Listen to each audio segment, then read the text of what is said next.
All these records were nervous, trusting little, if anything, taking Riot's spirit of black self-criticism as a new aesthetic. Driven, unlike Riot, by great physical energy, determined to get across the idea of a world, downtown or uptown, it didn't matter where nothing was as it seemed. These black musicians and singers were cutting loose from the white man's world to attend to their own business. And to do that, they had to tell the truth, and so they made music of worry and confinement that, in their very different way, the Chi-Lites took to even greater extremes. The Chi-Lites, like all the artists discussed here, had been around for many years. But they broke into the top 40 in the 70s with a dark chant called, "For God's sake, give more power to the people." Stylistically, this was an old kind of record, but it was a new kind of politics.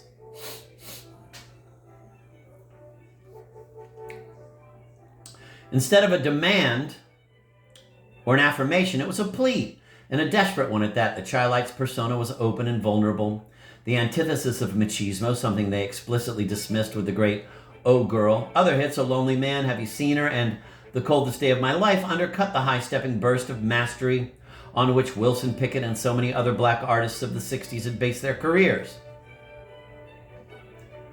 The Chi-Lites made Pickett's old bragging music sound fake. Pickett had told his audience that 99.5 won't do, and made them believe it. But the Chi-Lites seemed ready to settle for a lot less, or to beg for something else altogether. The key to any black singer is in that old catchphrase about the way you talk and the way you walk. The Chi-Lites spoke softly and moved with great care. This new music was a step back for a new look at black America. It was a finger pointed at Stagger Lee in an attempt to freeze his spirit out of black culture.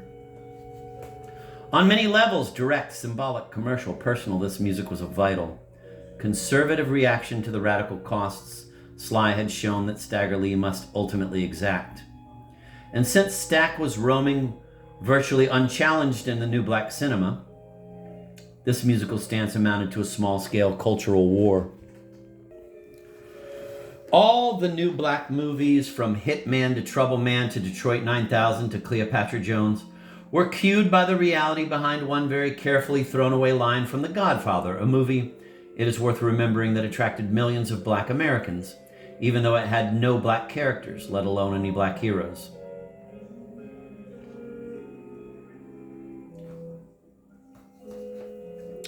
Quote, "They're animals anyway," end of quote, says an off-camera voice, as the Dons make the crucial decision to dump all their heroin into the ghettos.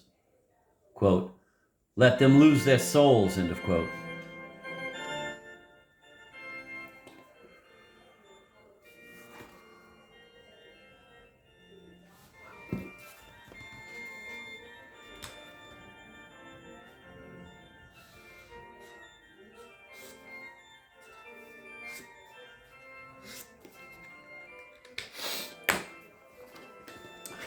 The Mafia may have missed the contradiction in that line, but Francis Coppola certainly did not, neither did the black men and women in the theaters. They suffered it. In Lady Sings the Blues, Diana Ross was stalking screens all over the country showing just what it meant. That audience had a right to revenge. Unbelievable.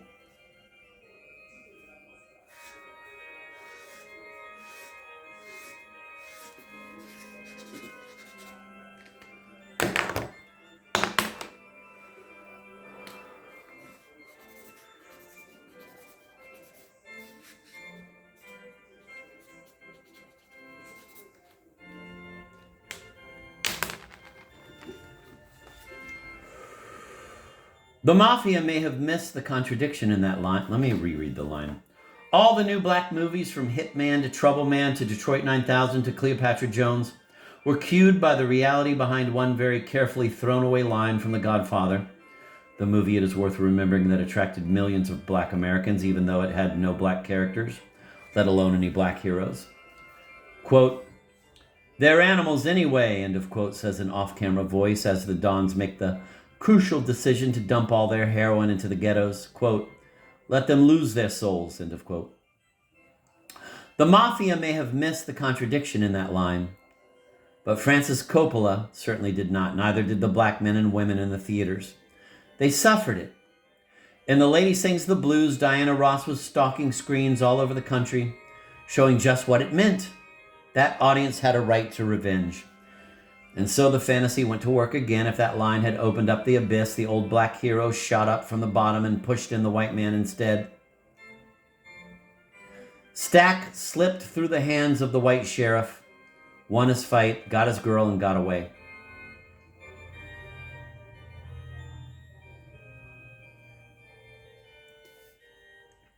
Superfly summed up the genre, perhaps its first scene did, more than it was meant to. The hero, cocaine dealer Priest, played by Ron O'Neal, who looked uncomfortably like a not very black Sean Connery, stirs in the bed of his rich white mistress. Some black fool has made off with his stash.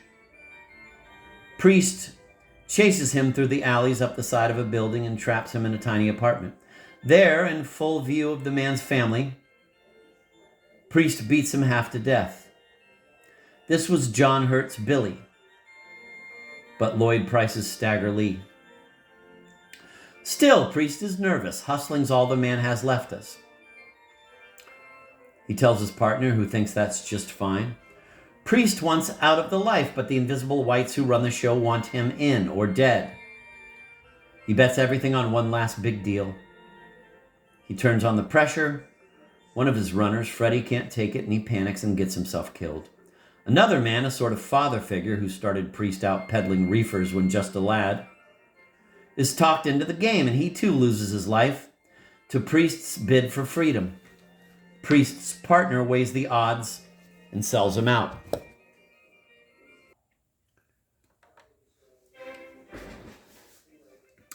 Moving fast, Priest penetrates the white coke hierarchy, takes out a first-class mafia contract on Mr. Big to cover his bet, unmasks Mr. Big as a queer, and with his money and his strong black woman, gets away clean. He turned up one movie later as a crusader for social justice in Africa, where life was simpler. It was a fairy tale. But like most of Stagger Lee's movies, Superfly had a soundtrack by an established soul singer, and in this case, Curtis Mayfield's songs were not background, but criticism. Mayfield had appeared in the picture singing in a dealer's bar, grinding out an attempted parody of his audience. But they thought it was a celebration. His music worked against the fantasy because to him one incident in the movie counted for more than all its triumphs. Freddie's dead. Quote, pushing dope for the man, end of quote, he sang, incredulous and disgusted. The movie hadn't even slowed to give Freddie an epitaph, but Mayfield clearly aimed his song at the hero as well. Interestingly, these lyrics were not in the movie, even though the backing track was. Mayfield held off until the film was in theaters, then wrote the words, released the record, and so took on the picture on his own turf, the radio. You could say he chickened out, and you could also say he was very smart.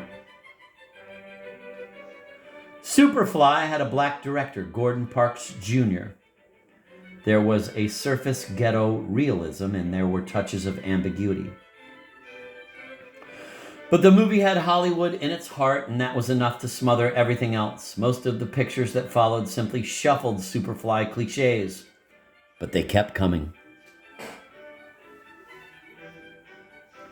Young black men began to imitate the movies, and real life put on its own endings. In the tiny black town of Brooklyn, Illinois, the mayor deputized a hustler named Bollinger to run a militant out of town. Priest had only contempt for black politics. Not violent enough, he said. He'd deal with the man his own way. With the competition out of business, Bollinger took over. He ran the town the way Capone ran Cairo, until another black man named Skinner, lacking the hustler's long coat and broad-brimmed hat, faced him down. Anyone doubting they had been to the movies can read the dialogue. Quote, I guess you're looking for me, end of quote, said Bollinger calmly. Quote, "That's right," end of quote, replied Skinner. Quote, "I'm looking for you, man. I know you've heard I'm the police chief now," end of quote. "I'm not giving up a goddamn thing," said Bollinger. Skinner shot Bollinger dead. Then the hustler's girl stood over him. She said, quote, "He lived like a man. He died like one too." Dialogue quoted from High Noon After Nightfall, Time Magazine, December 17th, 1973. The story out of Detroit was worse. A group of three young men determined, like the heroes of so many new black movies, to clean the smack out of their neighborhood, began to lean hard on dealers and junkies. They were armed and violent. A run-in with STRESS, Stop Robberies, Enjoy Safe Streets. The killer squad of the Detroit police, which the three men suspected had ties with the heroin trade, seemed inevitable. When it was over, two cops were dead and the vigilantes were on the run. The youngest was caught in Detroit and survived. His two comrades were tailed to Atlanta, set up, and executed. And all the while, in uptown movie houses across the country, Stagger Lee killed and fucked, and the white sheriff near died of envy, and Billy died to let Stack kill and fuck another day.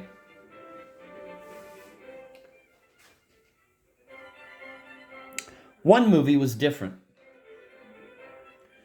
but it never found its audience, not among blacks or whites either.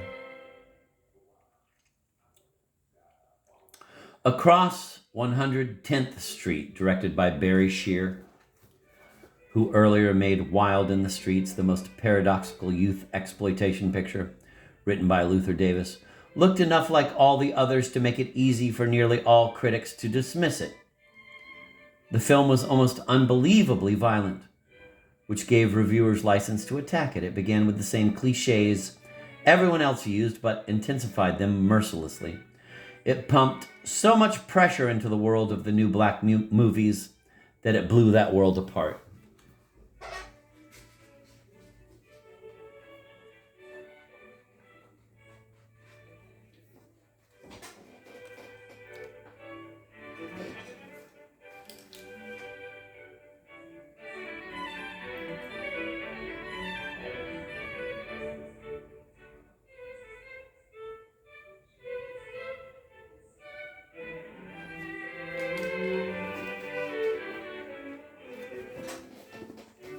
Three black men, Jamaica, Superflake, and Dry Clean, murder a pack of black and white mafia bankers and make off with the week's take for all of Harlem.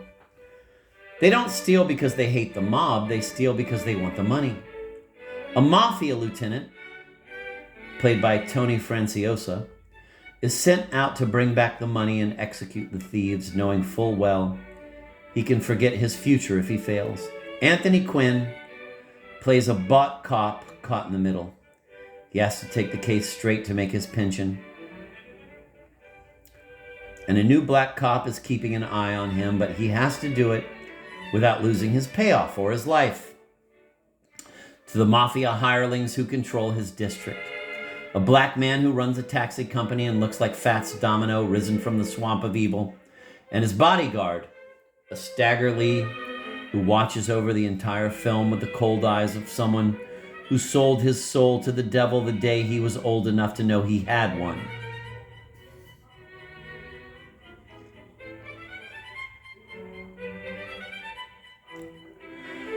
You paid for every bit of violence, perhaps because the film refused its audience the pleasures of telling the good guys from the bad guys. And because the violence was so ugly, it exploded the violence of the genre. It wasn't gratuitous, but it wasn't poetic either. Every character seemed alive with motives worth reaching for, no matter how twisted they might turn out to be. Every character, save for Taxi Man and his gunman, fled through the story scared half out of his wits, desperate for space, for a little more time, for one more chance.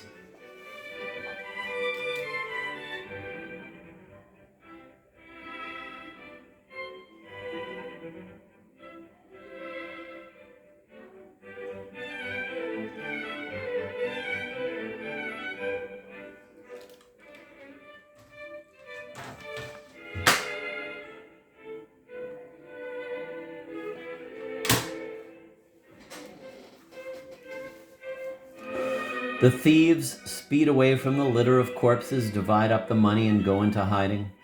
Superflake is too proud of himself to stay holed up. Good times are what it was all for, right?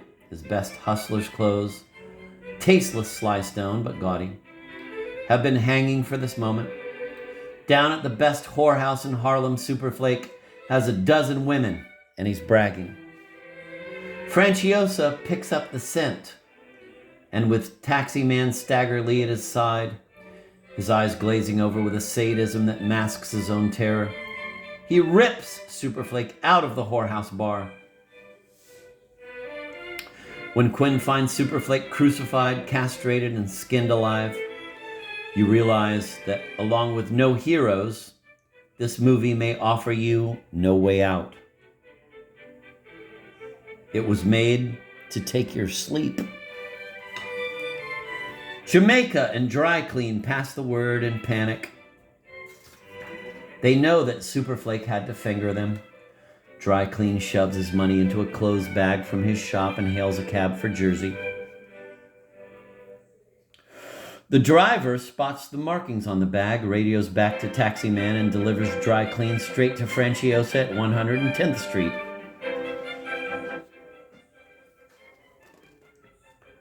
The border of Harlem and the one line the movie never crosses. Dry Clean breaks away. Franciosa traps him on a roof, ties a rope to his leg, and hangs him over a beam, dangling him into space. Stagger Lee holds the rope. His eyes show nothing as he watches the white man torture the black. If Dry Clean talks, they say, they won't kill him. He is so scared he believes them. He talks, and the rope shoots over the side.